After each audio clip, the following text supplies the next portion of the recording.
arrogant little, that no good lying. Ooh, I should have tied his mangy tail around his neck. I should have blasted that smug look right off his face. I should probably just finish my story. After the Cooper gang escaped at the museum, I decided to follow my nose and take a look around.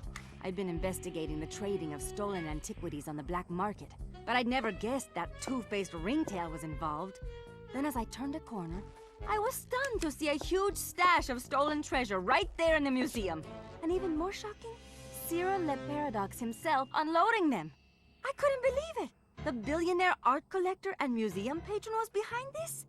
I was so surprised that by the time I reacted, his goons already had me covered. Then that slimy sawed-off runt had me thrown into some vile machine. And the next thing I knew, I was playing cowboys and criminals. The Old West? Time travel? It was completely loco. Sure, Le Paradox had done some time in his youth, but he'd been squeaky clean ever since. And Interpol had never considered him a suspect. There were rumors about the source of his wealth, but nothing had ever been proven. Now I knew I'd solved that mystery. And of course Cooper and his little friends were involved somehow. Why was I not surprised? The Fleabag tried to feed me some story about having to rob the museum to save the future. But I was done listening to that liar. I needed to get back to Paris. But that toad toothpick had stolen Murray's van, and Bentley's time machine along with it. I finally cracked the case, and now I was stuck in this lousy dust bowl with the Cooper gang. I don't know what made me angrier. Not being able to bust the lowlife skunk, or being trapped here with that lying ringtail. Ooh! The only bearable thing about this whole mess was that at least Cooper's ancestor was a gentleman.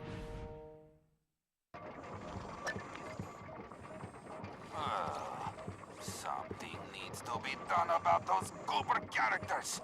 I don't like them skulking around my town, or my mind.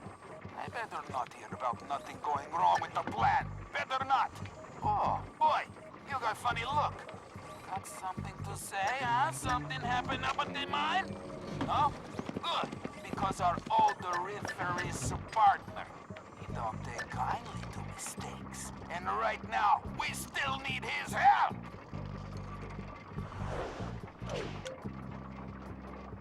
And another thing, no more whistling. I don't want to hear no guards whistling for no reason, no how, no way. I don't care if it's for a pretty girl on a sunny day in springtime. La la la la la. Don't want to hear it. Is that clear? Why? Because it aggravates my ear holes. Gives me headache to beat the band. I try using them earplug thingy-jiggies, whatever, but they don't work. Even tried growing my inner ear hair out big. Nothing works. So, any guard I catch whistling from now on will get a permanent job shining my train tracks, which are very long.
Thanks to the Bug and Toothpick's office, we have a pretty clear idea of what's going on.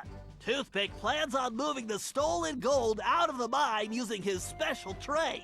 Unfortunately, that train is now also being turbocharged by our van. And need I mention that we're stranded in time unless we recover it?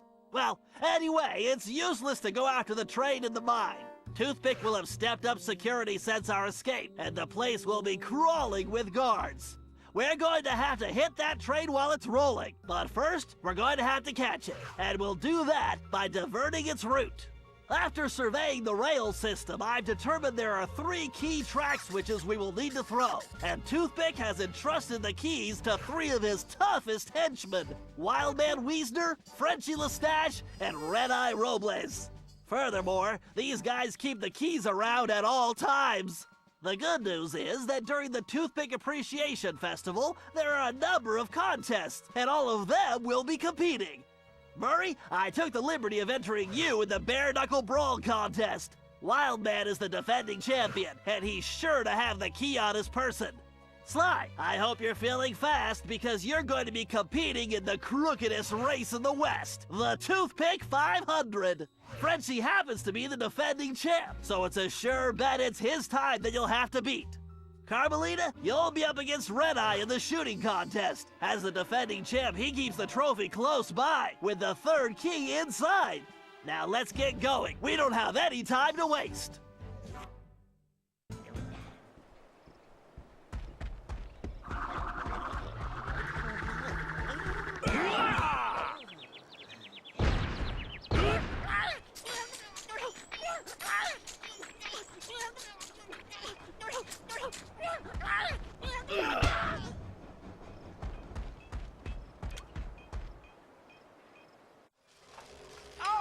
Listen up, you flea bags. This here's the annual Toothpick Brawl-a-thon.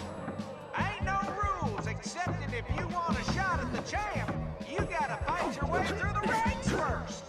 Looks like we got ourselves a sucker. Yeah, I mean challenger. So let's get on with it. Fighting out of the pink corner, from parts unknown, weighing more than he should, the challenger.